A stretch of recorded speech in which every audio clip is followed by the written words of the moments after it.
Muchas personas se preguntan ¿cuándo será el fin del mundo? Especialmente cuando suceden grandes catástrofes naturales y guerras sin sentido.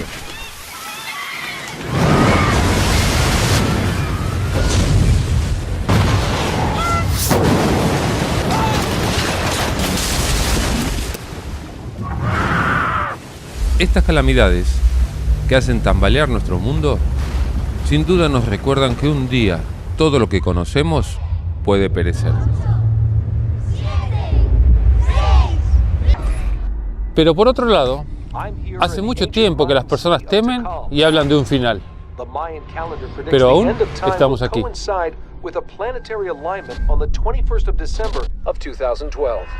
Los discípulos de Jesús, hace 2000 años, se hacían esa misma pregunta.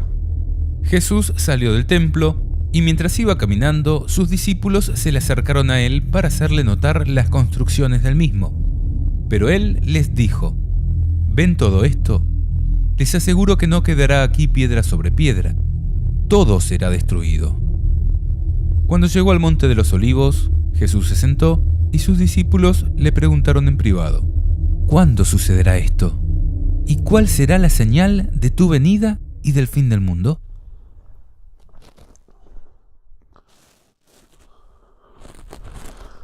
Jesús contestó esa pregunta. ¿Por qué? Porque el Señor no hace nada sin revelar su secreto a sus servidores, los profetas. Lo que podemos notar en la pregunta que le hacen los discípulos a Jesús sobre las señales de su venida y el fin del mundo es la estrecha relación que existe entre estos dos acontecimientos, la segunda venida de Jesús y el fin del mundo. Y he aquí la primera gran sorpresa.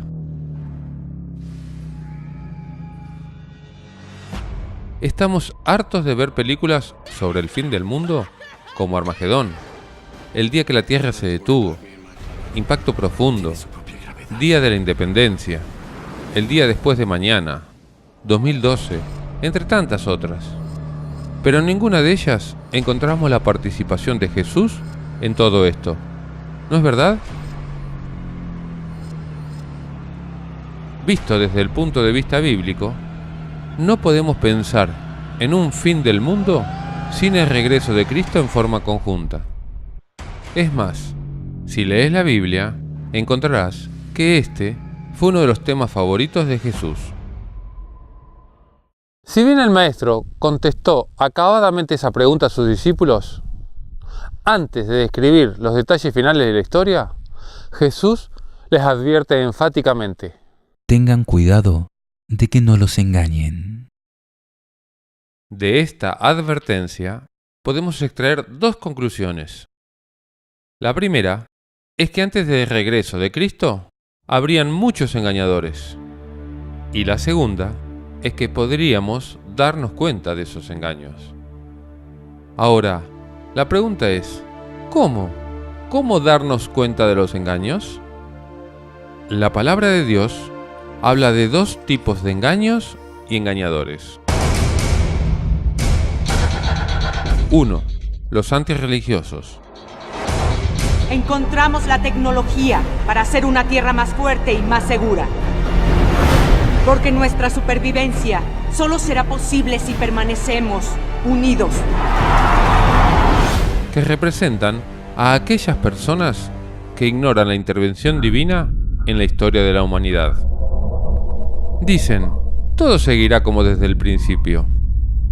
Y con argumentos autodenominados científicos, se burlan del regreso de Cristo. El apóstol Pedro dijo: sepan, en primer lugar, que en los últimos días vendrán hombres burlones y llenos de sarcasmo, que viven de acuerdo con sus pasiones, y que dirán: ¿dónde está la promesa de su venida? Nuestros padres han muerto, y todo sigue como al principio de la creación. Al afirmar esto, ellos no tienen en cuenta que hace mucho tiempo hubo un cielo y también una tierra brotada del agua que tomó consistencia en medio de las aguas por la palabra de Dios. A causa de esas aguas, el mundo de entonces pereció sumergido por el diluvio.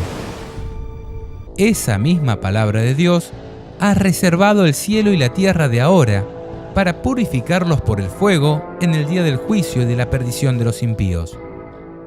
Pero ustedes, queridos hermanos, no deben ignorar que delante del Señor un día es como 1000 años y 1000 años como un día.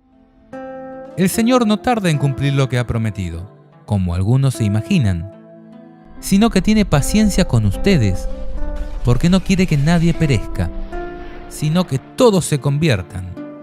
Sin embargo, el día del Señor llegará como un ladrón, y ese día los cielos desaparecerán estrepitosamente. Los elementos serán desintegrados por el fuego, y la tierra, con todo lo que hay en ella, será consumida. Ya que todas las cosas se desintegrarán de esta manera, qué santa y piadosa debe ser la conducta de ustedes, esperando y acelerando la venida del día del Señor. Entonces se consumirán los cielos y los elementos quedarán fundidos por el fuego. Pero nosotros, de acuerdo con la promesa del Señor, esperamos un cielo nuevo y una tierra nueva, donde habitará la justicia. Por eso, queridos hermanos, mientras esperan esto, procuren vivir de tal manera que Él los encuentre en paz, sin mancha ni reproche. Tengan en cuenta que la paciencia del Señor es para nuestra salvación.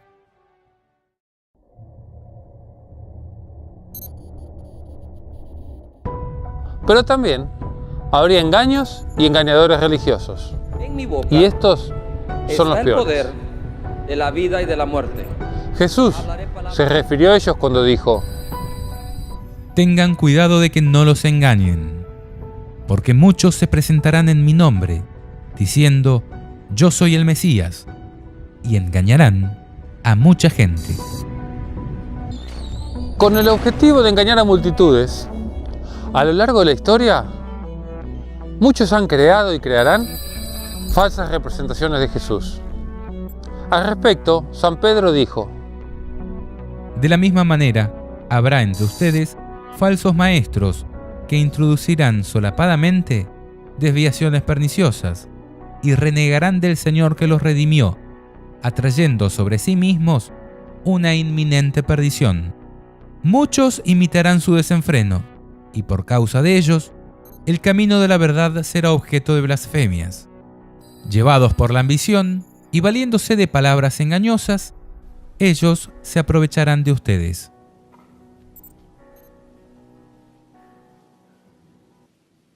Estos falsos cristos o anticristos desean engañarnos porque sirven al enemigo de Dios.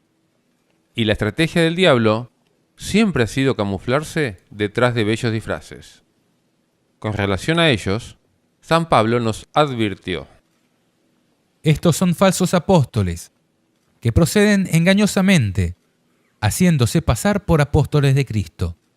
Su táctica no debe sorprendernos, porque el mismo Satanás se disfraza como ángel de luz. No es de extrañar entonces que sus servidores se disfracen como servidores de la justicia, pero su fin será digno de sus obras. Papa Francesco, on behalf of this very distinguished group, ¿cuáles son los engaños más efectivos? Los que parecen verdad, ¿no? Veamos un ejemplo. Este es un billete de $100. ¿Pero qué pensarías si alguien te quiere pagar con un billete como este? Creo que sería muy fácil darse cuenta, ¿no es así? Pero, ¿y si te entregan uno como este? Es mucho más fácil caer en la trampa, ¿verdad? Los falsificadores no son ni tontos, ni buenos, ni bien intencionados.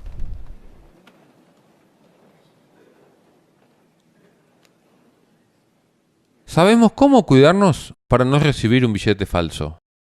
Observamos si cumple con determinados requisitos, si pasa determinadas pruebas, o lo chequeamos con una máquina para esto.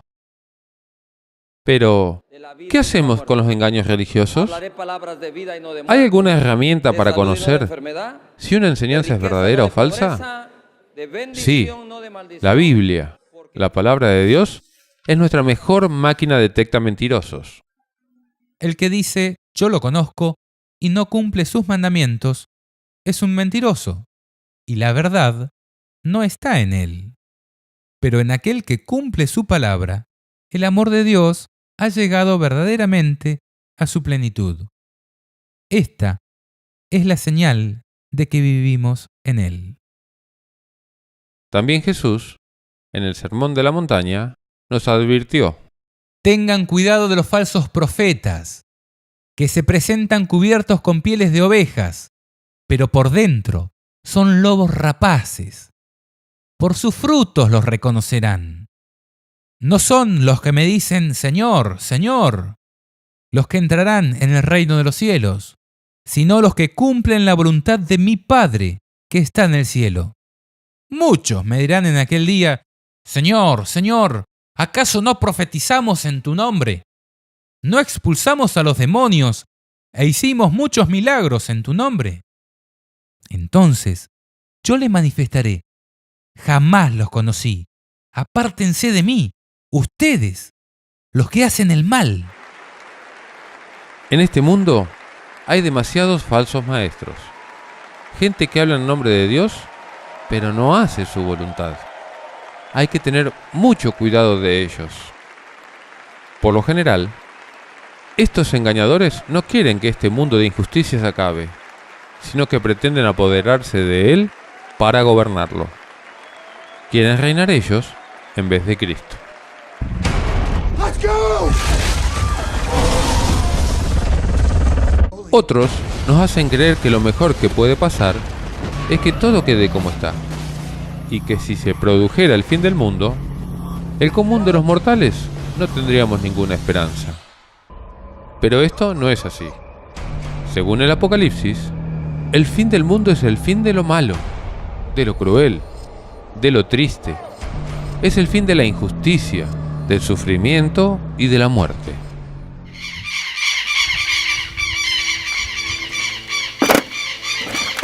El fin del mundo incluye el regreso de Jesús en gloria y majestad, y con él un nuevo mundo sin dolor. Mirá lo que relata la Biblia. Después vi un cielo nuevo y una tierra nueva, porque el primer cielo y la primera tierra desaparecieron, y el mar ya no existe más. Vi la ciudad santa, la nueva Jerusalén, que descendía del cielo y venía de Dios, embellecida como una novia preparada para recibir a su esposo. Y oí una voz potente que decía desde el trono: Esta es la morada de Dios entre los hombres. Él habitará con ellos. Ellos serán su pueblo, y el mismo Dios estará con ellos. Él secará todas sus lágrimas, y no habrá más muerte, ni pena, ni queja, ni dolor, porque todo lo de antes pasó. El que estaba sentado en el trono dijo: Yo hago nuevas todas las cosas. Y agregó: Escribe que estas palabras son verdaderas y dignas de crédito. Ya está. Yo soy el Alfa y la Omega, el principio y el fin. Al que tiene sed, yo le daré de beber gratuitamente de la fuente del agua de la vida. El vencedor heredará estas cosas, y yo seré su Dios, y él será mi hijo. Pero los cobardes, los incrédulos, los depravados, los asesinos, los lujuriosos, los hechiceros, los idólatras y todos los falsos tendrán su herencia en el estanque de azufre ardiente, que es la segunda muerte. Para los malvados, el día del Señor va a ser el día más trágico de la historia. Pero para los que lo esperan y se arrepientan de sus pecados, va a ser el día más feliz.